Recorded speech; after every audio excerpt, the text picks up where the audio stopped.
The town was drowning in the silence of the night, as if the air itself were afraid to disturb the sleeping inhabitants. Somewhere in the distance, a stray dog howled longingly, but the sound vanished into the darkness like the whisper of a ghost. On the main street, near a boarded-up store, stood a police car. The onboard computer screen glowed in its interior, casting a dead pale light on Officer Max Randall's face. Max sat still, gripping the steering wheel so tight his knuckles turned white. He wasn't the hero his neighbors imagined him to be when they saw him on patrol, nor was he just a man doing his duty honorably. Max was broken by his work, his life, himself. There was no fire left in his eyes, not even a spark of humanity. They had turned into two dark abysses, sucking in everything that could in any way resemble a conscience. At this hour, his soul was in the midst of an inner storm. Memories of how his superiors had turned a blind eye to another case of abuse of power were pounding in his temples. Just another mistake, they kept saying, and that phrase seemed to cover him with an invisible shroud, turning everything into one continuous excuse. But Max knew it wasn't a mistake. It never had been. His gaze fell on a figure slowly rolling across the road in a wheelchair. It was a girl, frail, wearing an old-fashioned windbreaker. She was barely moving forward, fighting the wind that seemed stronger than her will. Max felt something strange. Irritation. Not pity, not interest, but irritation. It seemed to him that the whole world was playing against him, even this poor soul who could barely stand on her feet, or rather, on wheels. He opened the car door, stepping outside. He needed to feel in control, needed to prove to himself that he still had power over something. The night air was cold in his face, but it didn't cool the darkness boiling in him. "Hey," he called loudly to the girl. Her shoulders jerked, but she didn't stop. The wheels squeaked on the cracked asphalt. "You, who am I talking to?" Max took a step forward, his boots crunching on the gravel. Now the girl froze. She turned around. In the light of the street lamp, Max saw her eyes, big, full of fear. It even amused him. "I'm sorry," she whispered as if apologizing for her existence. "It's not easy for you to be out here at night," he growled, coming closer. "You got an ID? Or do you think I'm just going to let you drive around?" She didn't have time to answer. Max noticed a small fox on her lap, fluffy with soft ears. The animal clung fearfully to its mistress, as if realizing that this man in front of him was dangerous. This scene made Max furious. Something in her helplessness irritated him to the point of madness. How dare she look as if she had a right to be here when he himself felt like a prisoner of his own city, of his own life? "I asked for the papers." He reached for the wheelchair, but the girl, as if at the last moment gathering the remnants of courage, pulled away. "Please don't. It's just my little fox. It's not bothering anyone. I'm just—" Those words were the trigger. Max felt a fire starting inside him. He didn't even hear the street suddenly fall silent again, as if the night itself had frozen, watching what was about to happen. Max breathed heavily, standing in front of the girl clutching the fox cub in his arms. The animal was nothing more than an irritating symbol of something he'd lost long ago. Innocence, affection, something real. He wanted to destroy that picture, to erase it from reality, to never see his reflection in those frightened eyes again. "Are you kidding me?" His voice sounded rough, like a taut string. He stepped closer, casting his shadow over the girl. "Breeding beasts in this neighborhood? Guess you don't have a permit either, huh? Or maybe I should call the immigration office." The last words were spoken with a venomous grin. The girl, visibly nervous, pressed the fox closer. She knew what he was getting at. She was one of those who were often called outsiders in this town. The locals, most of whom were white, didn't take kindly to people like her. And Max, as a policeman, had long ago realized that no one would stand up for anyone who didn't fit into their narrow world. "Please," she said in a low, broken voice. "It's just my friend. He's not hurting. I'm not bothering anyone." "You're a nuisance here just by existing," Max hissed, grabbing her shoulder. His grip was strong, painful. The girl cried out, but didn't resist. He snatched the fox from her hands. The animal quivered, making a pitiful squeak. "No, please don't touch him." She reached for him, but Max pushed her away. Her stroller jerked backward and the girl almost fell. "This isn't a zoo," he hissed ominously, lifting the fox higher. "I'll teach you the rules." The girl cried, begging him to stop, but Max didn't even listen. He threw the animal to the ground, pulled out his rubber rod and struck it. The fox squealed in pain, but in a moment it was silent, plunging the street into an eerie silence. The girl screamed, but her voice seemed to disappear into the cold night air. "Now it's your turn," he said, turning to her. His face was twisted with anger, and his eyes burned with dark fire. He grabbed the stroller with both hands and jerked it over. The girl fell to the pavement, hitting her head. Max looked at her with contempt, lying at his feet. "Did you think you could live the life you wanted? People like you won't be tolerated here. Remember that if you live to see another night." He went to his car, where he always had a can of gasoline in the trunk. When he returned, he splashed the fuel on the overturned stroller and, without thinking, set it on fire. The flames burst out instantly, shooting upward as if the sky itself had decided to accept the fire. Max didn't even look at the girl. He could hear her sobs, but they were just background to him. When the fire died down, leaving only charred remains of the baby carriage, Max glanced at his work with indifference. His body seemed relaxed, but inside he was seething. He knew he'd crossed the line, but something in him said, no one would ever know. He returned to the car, getting behind the wheel. His fingers habitually reached for the radio, but he changed his mind about reporting the incident. It would be better if no one heard about it. What he didn't realize, however, was that there was a pair of eyes following him closely from across the street. Hidden in the shadows, they saw everything. The phone rang in the deafening silence, snapping District Attorney Edward Harper out of his deep reverie.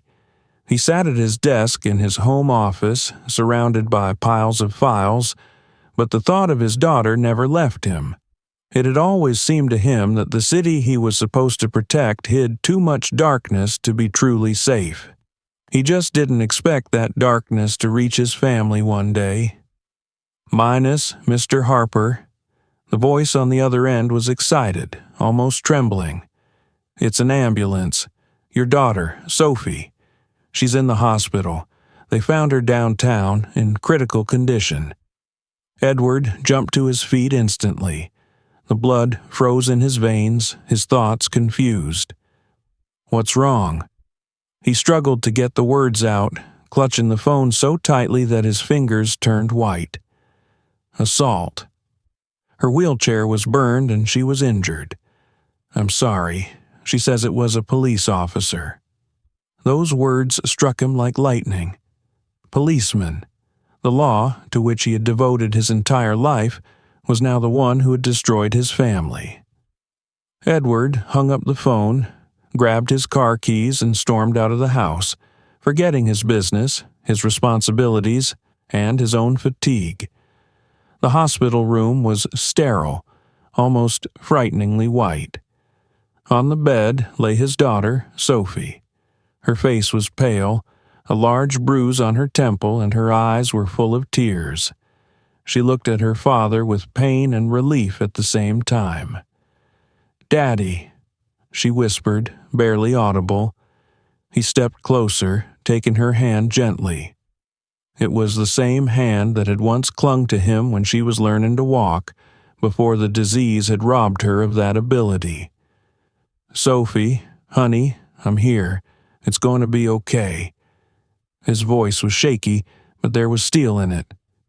He killed Oliver, Daddy," she said, choking back tears. "My little fox. He was so kind. And then he burned my baby carriage and said that I had no right to live here." The words were like a knife to the heart. Edward felt the anger rising in him like a wave. He clenched his teeth, trying not to show his daughter his rage. "Do you know who it was?" he asked softly. Sophie nodded. "Max Randall," she said with difficulty, as if each word cut her throat. "He's a cop. I've seen him before. He hates people like me. Always looked at me like I was trash." The name Max was familiar to Edward. He'd heard of him in the offices where police business was discussed in whispers.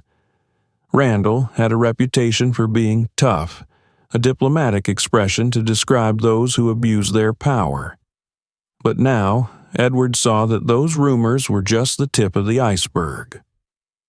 Back home, Edward sprang into action. He opened his laptop, logging into the secure database of the district attorney's office. He knew it was dangerous to bring a case against a local cop. The system protected its own. Every move could be his last in his career. But it didn't matter. His daughters had been hurt. Justice must be served. Edward looked through Max Randall's file. Discipline violations, abuse complaints, closed cases. Max was someone the system had covered up for years, but something didn't add up. Edward noticed a strange pattern. Every case against Randall was closed by the same person, his immediate superior, Chief Harris. This is it, Edward thought. The next morning, he came to the office. His appearance at the prosecutor's office was unusually early. The secretary looked at him in surprise, but didn't have time to ask any questions. Edward closed his office door, started his personal computer, and began writing requests, pulling up archives.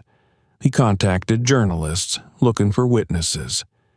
His mind was focused on one thought: getting Max Randall out from under the protection of the system and exposing him to the light. Later that day, he went to see Police Chief Harris. The conversation was short and tense. "Do you really think you can stop me?" Edward said, looking straight into Harris's eyes. "You've been covering for him for years, but you can't hide this time. My daughter's at stake." Harris only grinned. "You're going against the system, Harper. You're going to lose." "The system has already lost," Edward replied firmly.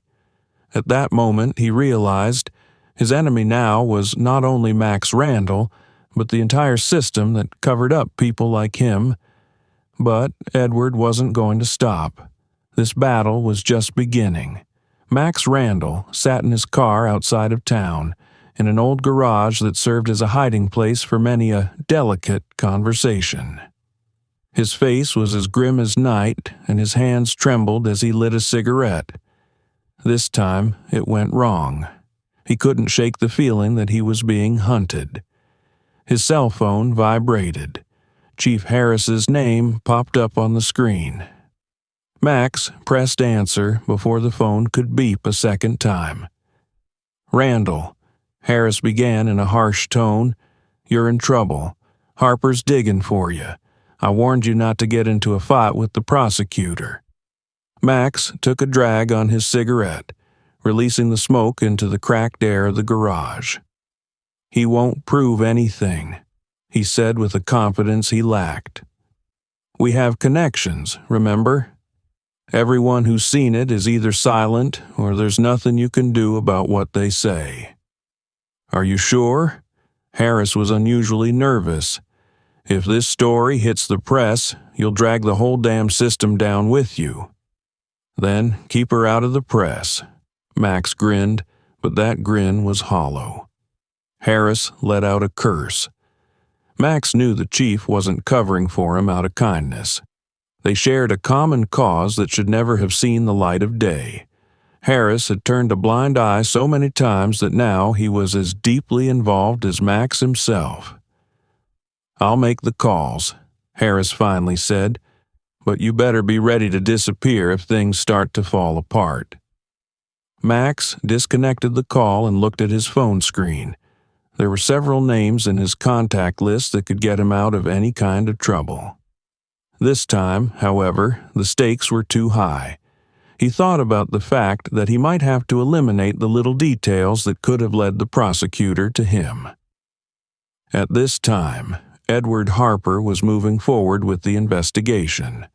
On his desk now lay documents that linked Max Randall to a string of abusive power cases, beatings of detainees, planted evidence, illegal detentions. It was all being hushed up by Chief Harris, but it wasn't enough. He needed witnesses willing to come forward. Edward thought of someone who might have seen the attack on Sophie. The night of the incident, one of the residents, a guy named Jacob, had seen Max attack the girl. Jacob was already on Max's hook for minor offenses and was now in hiding, fearing for his life. Edward found him in a run-down motel on the outskirts of town.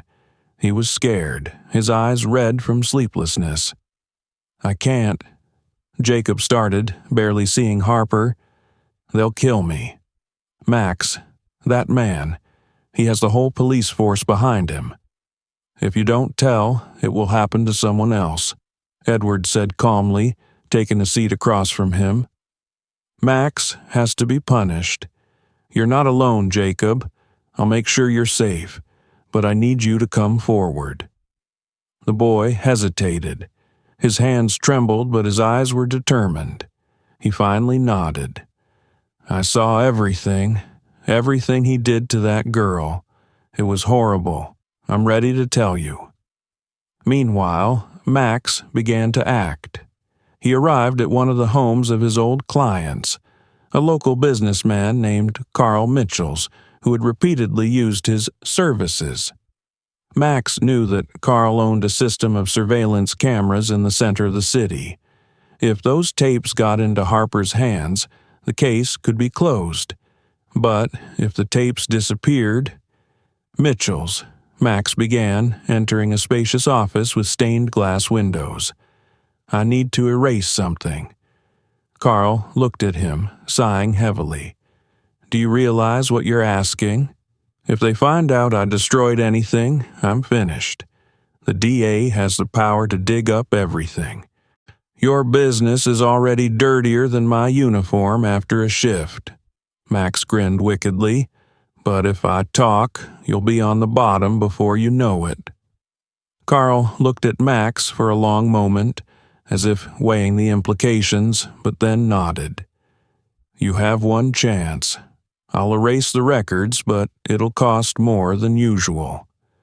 "Just do it," Max growled, heading out the door.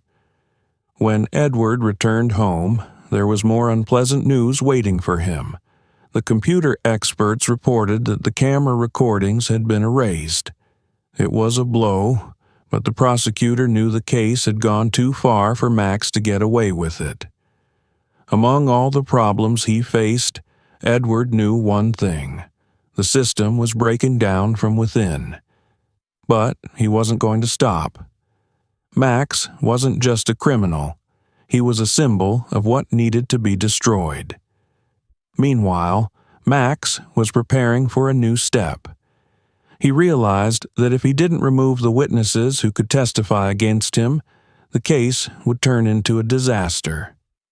And the first name on his list was Jacob. Sophie Harper sat on her hospital bed, clutching a small photograph of her fox, Oliver. His kind, clear eyes were forever imprinted in her memory as a reminder that life, even the smallest, deserves to be protected. She didn't cry anymore. Her tears had dried up, leaving an emptiness, but that emptiness was slowly being filled with something new: determination. She knew that the system that people like Max Randall had created counted on the silence of people like her, people they considered weak, vulnerable. Sophie decided she wasn't going to stay silent anymore. If she stayed in the shadows, Max would continue to do evil. When Edward returned to the hospital, Sophie had already made a plan. Her father looked at her anxiously as if he feared she was taking on something too big. "Daddy, you can't beat him alone," she said, looking straight into his eyes. "But I can help. I've seen everything. I'm a victim, and they can't just take me out. They'll be forced to listen." "Sophie, you don't have to do this," Edward began, his voice shaking. "They'll try to destroy you. The system protects people like Max. It would be dangerous."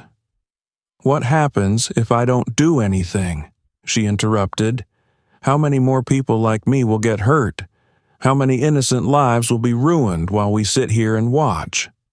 Edward wanted to object, but he was silent. He saw in his daughter's eyes the determination that used to belong only to him. She was right. Sophie started by contacting journalists. Her story was too shocking to go unnoticed. Soon, reporters were gathered in the hospital room. Cameras, flashes, dictaphones, all pointed at her. She told everything: about the night of the attack, about how Max bullied those who couldn't fight back, and about how the system covered for people like him. Her voice was firm, though fear and anger raged inside. Every word was a blade aimed at the heart of a system that thought she was nothing. "I don't want anyone else to go through what I went through," she finished. "I want justice, not just for myself, but for everyone the system has betrayed." Her speech went viral on every news channel. The system, which had been propped up for years by corrupt police officers, did not expect such a move.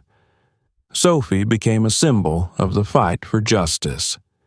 People who had once been humiliated by Max, whose complaints went unanswered, wrote to her. She began to collect evidence, which Edward included in the case. But Max wasn't about to give up his position. When he saw the news, the blood froze in his veins. It was a threat to his career, to his freedom. He decided Sophie had to shut up. One night, when the hospital was almost empty, Max snuck into the building. He put on a hood and hid his face behind a mask. He held a small knife in his hand, more for intimidation than real use. He found her room. She was sleeping, exhausted after a long day. Max took a step inside, but froze. Sophie spoke suddenly, though her eyes remained closed. "You're here, Max," she said quietly, as if she'd seen him in a dream. "Do you think I'm afraid of you?" Number. You're afraid of me, afraid that the world will see you for who you really are. Her words echoed around the room. Max felt something inside him crack. He stepped back, his knife hand trembling. At that moment, the door of the room opened. Edward and the guards entered. Max was grabbed before he could escape. Edward looked at him with contempt. "You've lost, Randall," he said. "The system you were protecting can't save you." The next day, Sophie was back in front of the cameras. She knew the fight wasn't over. Her story was only the beginning. The system was still strong, but now she knew one voice could break the wall of silence, and she wasn't going to stop. Edward Harper stood at the window of his office in the district attorney's office, watching the morning light fall on the city streets. His hands were folded behind his back, and his lips were pressed into a thin line. He'd never felt so torn by contradictions. Pain from what had happened to Sophie and rage against the system he'd spent his life defending. On his desk was a folder containing Max Randall's case file. The contents were enough to indict, but Edward knew that it was one thing to gather evidence and quite another to run it through the corrupt justice system. The very next day after Randall's arrest, he began receiving calls. The first one was from Chief Harris. Edward picked up the phone, expecting to be attacked. "Harper, we have to talk." Harris's voice was both pressured and sly. "Do you realize what you're doing? You want to destroy the entire police force because of one bad guy?" Edward hummed, his fingers clutching the phone. "One bad guy?" he asked coldly. "Harris, Max isn't the system's fault.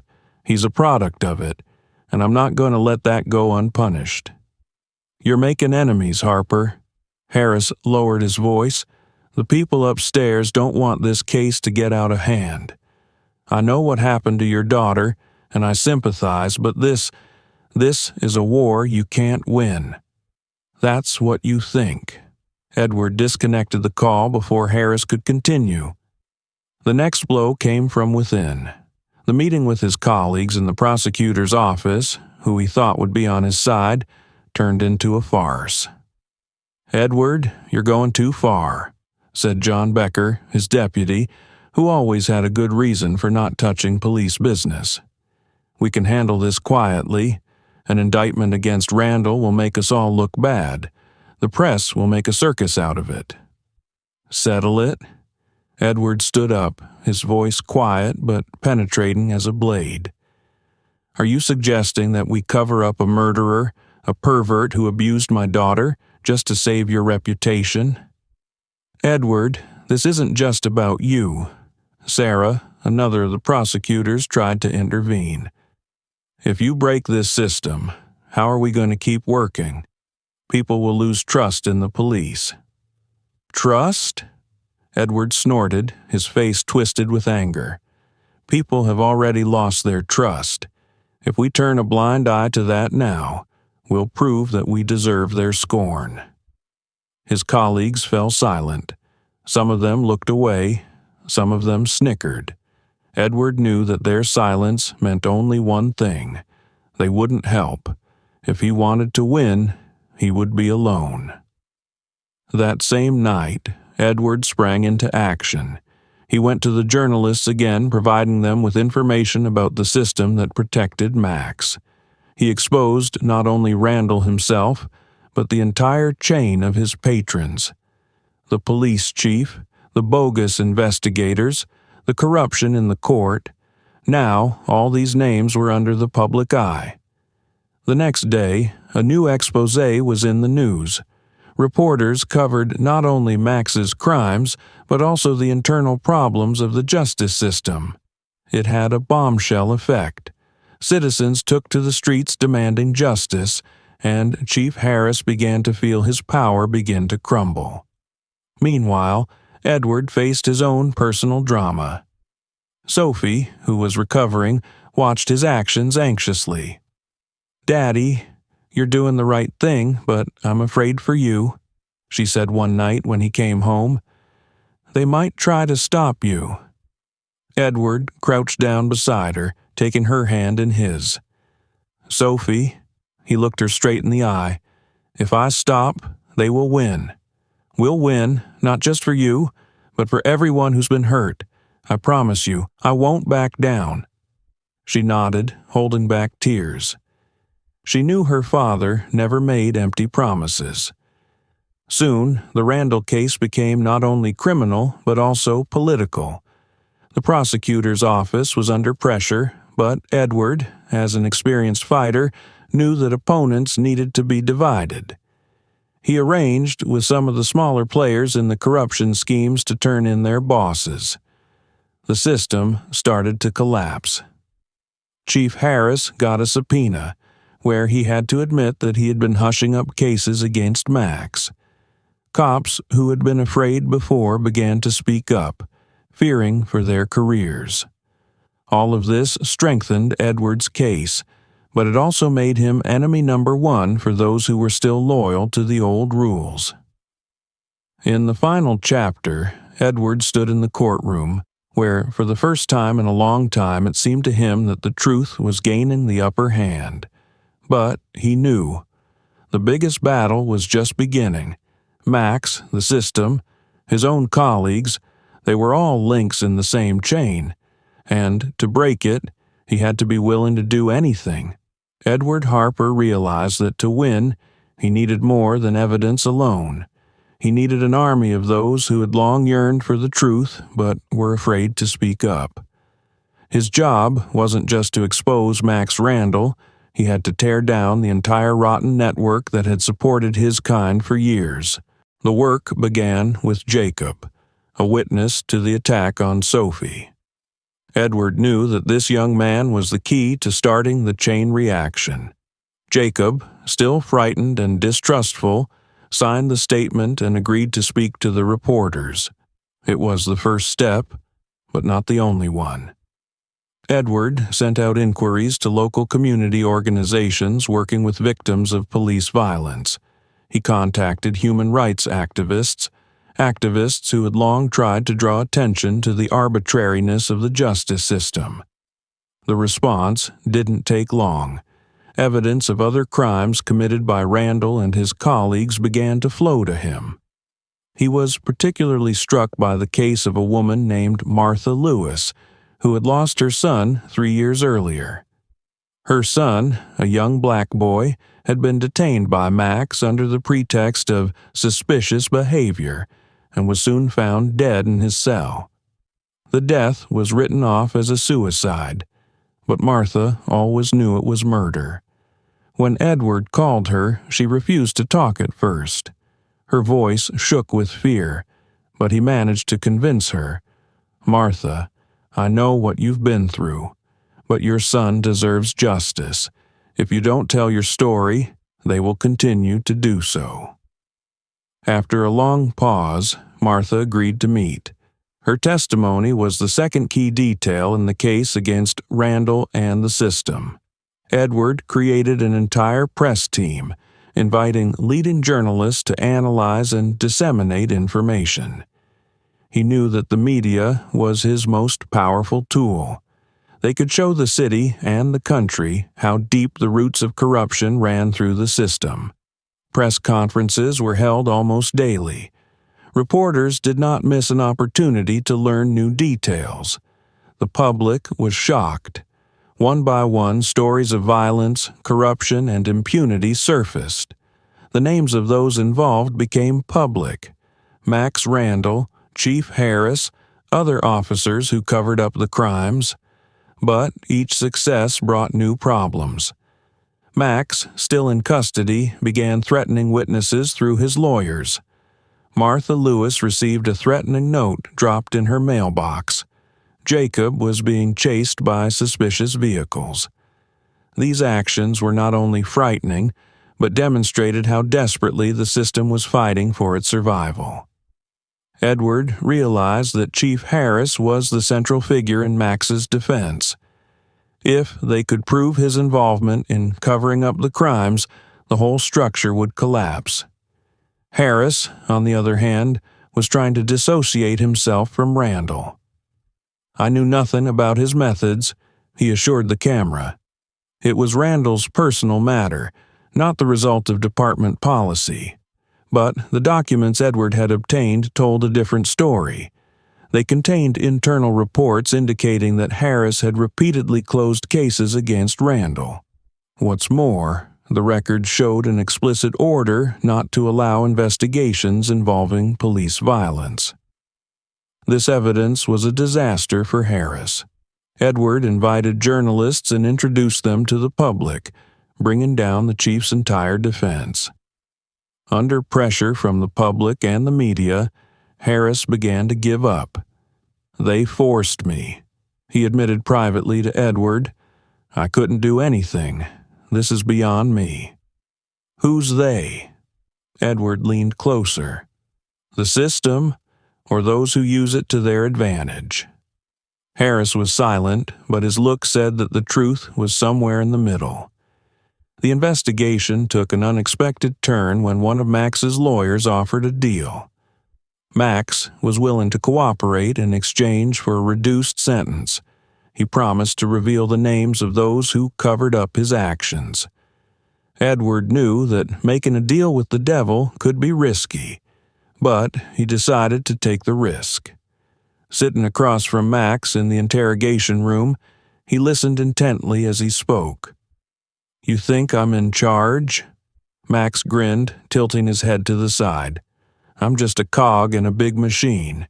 You have no idea what they're willing to do to keep it a secret." "Who's they?" Edward asked coldly. Max mentioned several names, well-known businessmen in the city, former politicians, and even a judge. These people were behind many of the crimes that were covered up by the police and behind the creation of a system that thrived on fear and impunity. The nets of truth began to tighten. News headlines rattled across the country with stories of police corruption, links between business, government, and judges. Protests erupted in the streets. People demanded justice and the resignation of all those involved. Edward knew that the truth was a powerful weapon, but it could also be his undoing. He was receiving threats. His colleagues were beginning to fear for their lives. But to stop meant betraying everyone who dared to speak out. It meant betraying Sophie. Edward Harper ended this chapter of his struggle with a powerful blow. He turned over all the material he had collected to federal authorities so that the investigation could continue at the highest level. His goal was clear: not just to punish the perpetrators, but to destroy the system that allowed them to exist. His name became known throughout the country, as did that of his daughter Sophie. People saw them as symbols of the struggle against darkness. But Edward knew there were more battles to come, and though the net of truth was shrinking, the final push for justice was still ahead. Max Randall awoke to the sound of sirens outside his temporary shelter. The room he'd managed to hide in the day before was cold and damp, a reminder of how far he'd fallen.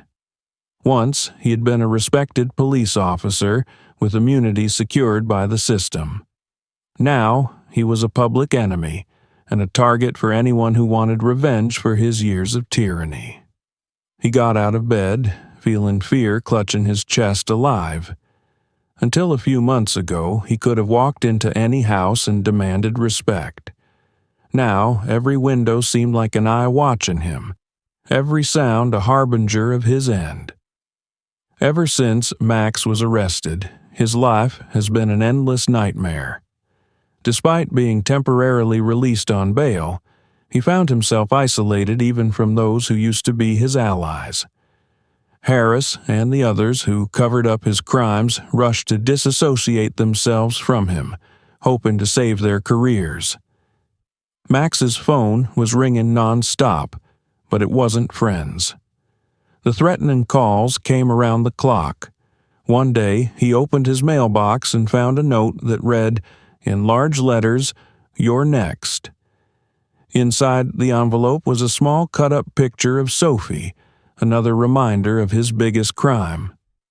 Max tried to find refuge among his former colleagues, but they either shunned him or openly showed contempt. In the station, where he had once been untouchable, he was now despised.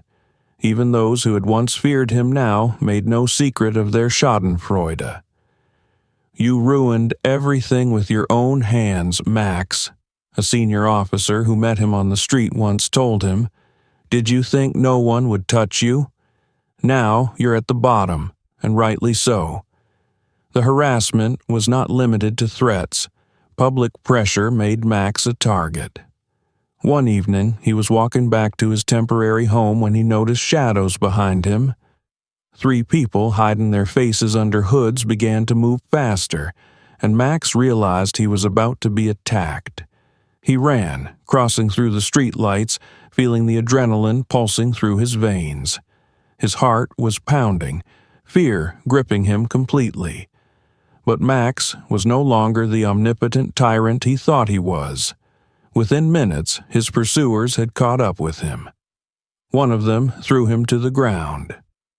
"That's for my brother," the man shouted before punching him in the face. Max didn't resist. His body trembled and his mind was foggy. It seemed to him that this was payback for all his sins. But it was only the beginning. When the crowd finally left him, he bled out and returned home, where the remnants of his pride finally dissolved. Left alone, Max sank into his thoughts. He had nightmares. The faces of those he'd humiliated, the blood of Oliver, Sophie's fox cub, his screams breaking the silence of the night. Max woke up screaming, sweat pouring down his face. Every night he saw Sophie. She stood in front of him in her wheelchair, looking straight into his eyes. "Why did you do that?" Her voice echoed in his head, like an echo of his own mind. It was work. It was just, he mumbled to himself. But his excuses didn't seem true anymore. Something dark and heavy was growing inside him. His anger and self-confidence were replaced by a deafening, paralyzing guilt. He knew he had ruined not only other people's lives, but also his own. When the hearings began, Max tried to negotiate with the authorities to trade information for protection. But even the system he had spent years protecting turned on him. "We can't help you, Max," his lawyer told him. "You're too dangerous to deal with. If you turn someone in, this could be your only chance." Max reluctantly agreed, but that only made his situation worse. The people he was trying to turn in had begun to act. One of his former informants reported that they were preparing to attack Max right in the courtroom.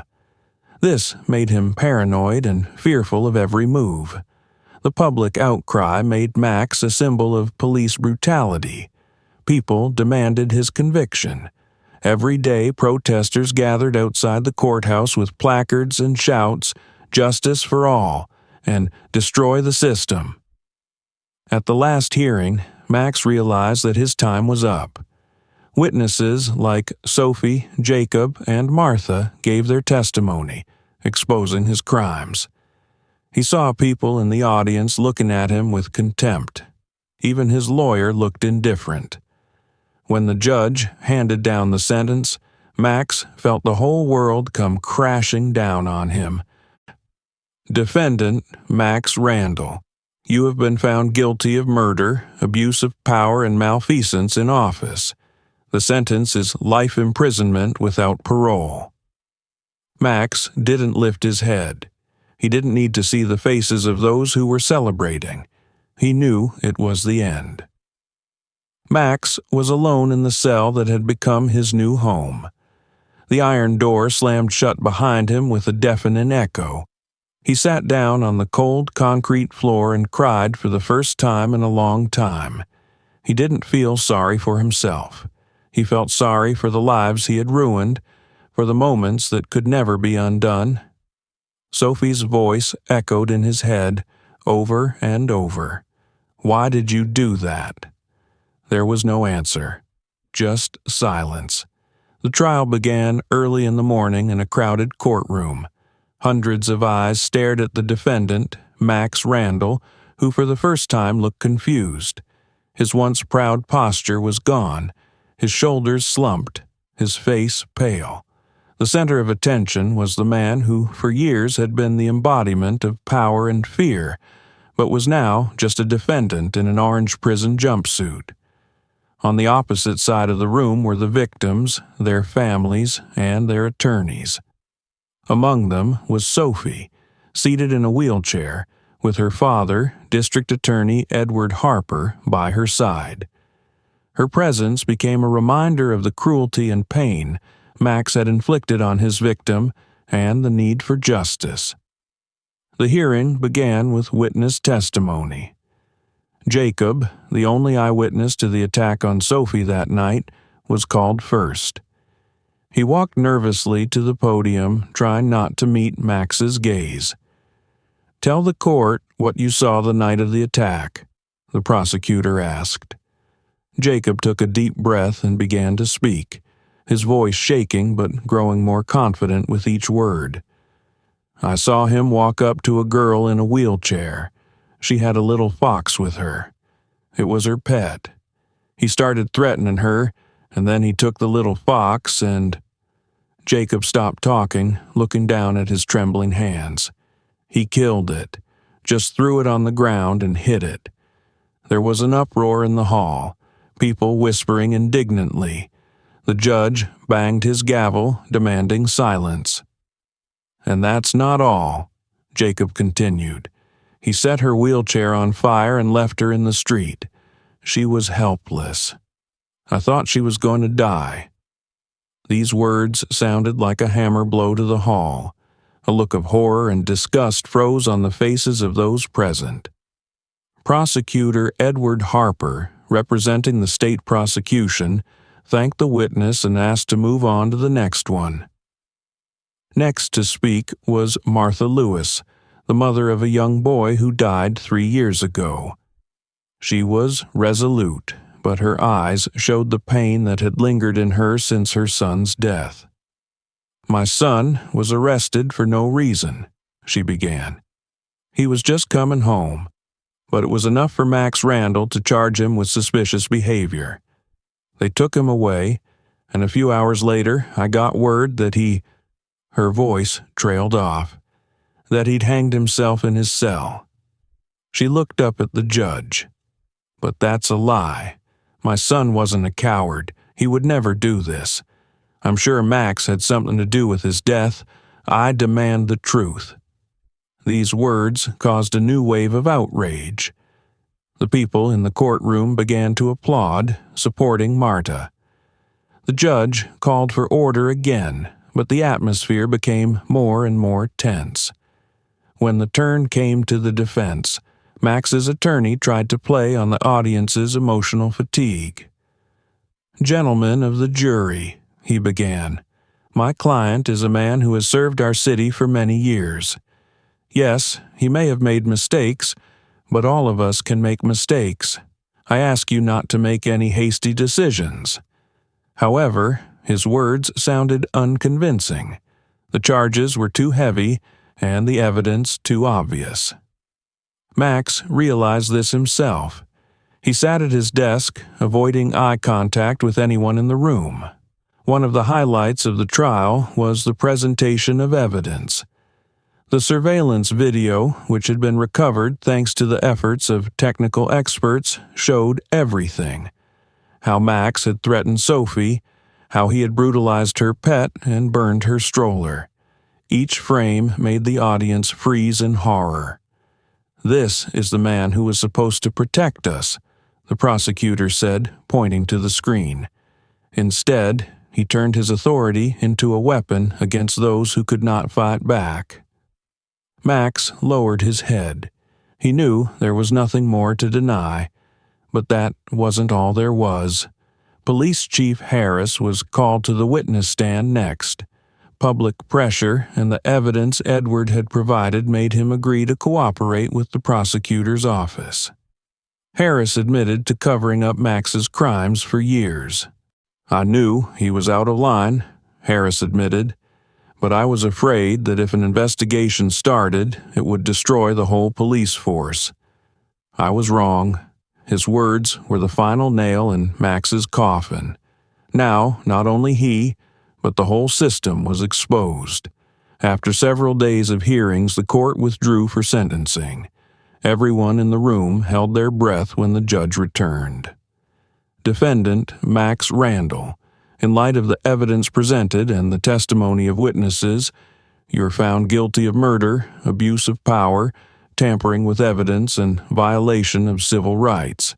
Sentence: life imprisonment without parole.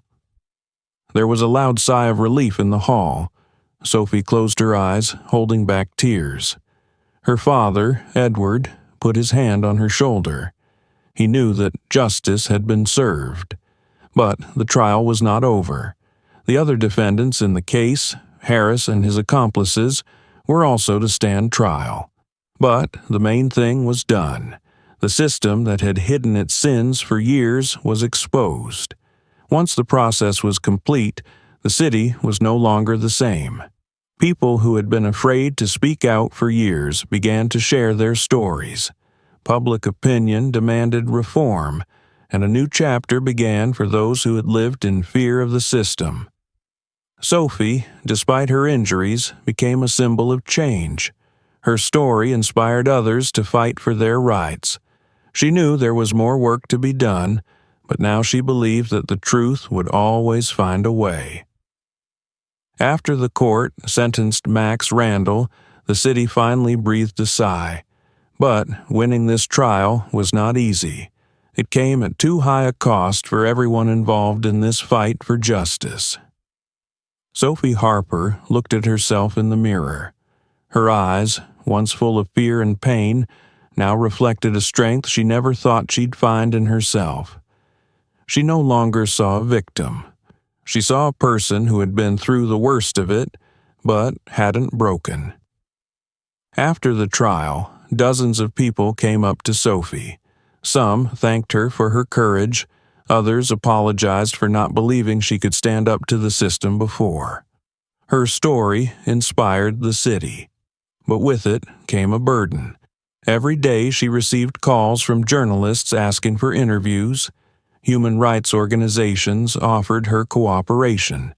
She had become a symbol of change, but inside she still felt like a girl who had lost her faithful friend Oliver, the little fox who had been her support in difficult times.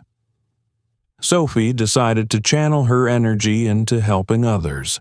She started working with groups that helped victims of police violence, inspiring people to speak up. It became a way for her to deal with the pain that still lived in her heart. Edward Harper sat in his office, surrounded by boxes of cases that needed to be closed. His fight against the system had brought him both fame and many enemies. Many in his circle had begun to shun him, fearing that his determination would destroy their careers. Some of his colleagues openly condemned him. "You went against your own people, Edward," John Becker, his deputy, once told him. "We all knew the system was flawed, but you blew it apart. Now, people don't trust the police or the prosecutor's office." Edward looked up from his papers. "They shouldn't have trusted us, John," he said. "As long as we hid the truth, we were no better than the people we covered up. If you think that's a mistake, maybe you should reconsider why you're here." His words sounded confident, but inside Edward felt tired. He had lost many friends, and his career was on the verge of destruction. The local authorities had begun to look into all the cases he'd handled to find a way to discredit him. But despite all of this, Edward felt that he had done the right thing. He looked at his daughter and knew he couldn't have done otherwise. After the trial, reforms began. Under public pressure, the city council passed bills limiting police power. An independent committee was established to investigate complaints against law enforcement officers. Many of those who had helped cover up Max's crimes were fired or prosecuted. But change did not come immediately. Resistance remained strong. Some felt that Max's trial and Harris's exposure were overkill. However, the voice of people who had experienced violence was louder. One evening, Sophie returned to the house where she had spent her childhood. There were still pictures of her family on the wall. She walked over to the shelf where Oliver's picture stood in a small frame. She took it in her hands, smiling through her tears. "You saved me, baby," she said softly. "I'll never forget you." Edward walked over to her, putting his hand on her shoulder. "You're stronger than I ever imagined," he said. I'm proud of you, Sophie." She nodded, but there was something new in her eyes, a confidence that she could handle any challenge. Despite all the difficulties, Edward decided to continue his work. He realized that the destruction of the system was only the beginning. It had to be rebuilt from scratch. But he also knew that it would be a long and difficult road. Sophie, inspired by her father, began studying law. She wanted to become a lawyer so she could fight for those who could not defend themselves. Her choice was a conscious one. She saw how important it was to have someone who was willing to follow through. The struggle for justice changed their lives forever. They lost their friends, lost their previous ideas about the world, but gained something more: the belief that change is possible. The tragedy was the beginning of a new life for them, where hope and strength replaced pain. And though there were still many battles ahead, they knew the first step had been taken, and that step was strong enough that the world would never be the same again. Friends, what do you think about this story? Have you ever experienced injustice, racism, or abuse of power in your life? We'd love to hear your perspective in the comments. Your stories and thoughts are incredibly important to us. Each of you helps us create space for dialogue and change, and we appreciate each of you. Subscribe to our channel so you don't miss new stories, and like us if this topic is close to you. We wish you a good day and remind you that every vote counts. Take care of yourself and your loved ones.